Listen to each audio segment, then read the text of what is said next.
Hey guys, the end of my third day. Caught that fish earlier.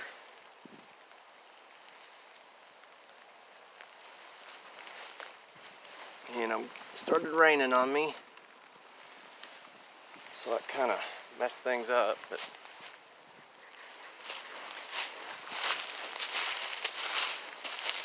there's my late dinner. Gotta clean him, keep the fire going, and cook it. Probably go to bed after that.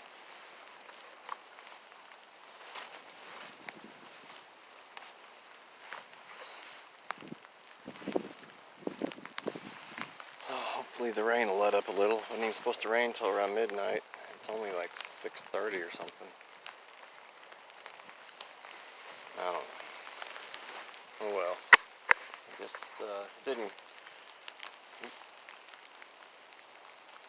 didn't quite work out the way I planned it, but I'm not leaving yet. At least I got a fish today, and I'll start over tomorrow, hopefully. You guys have a good evening, and thanks for watching.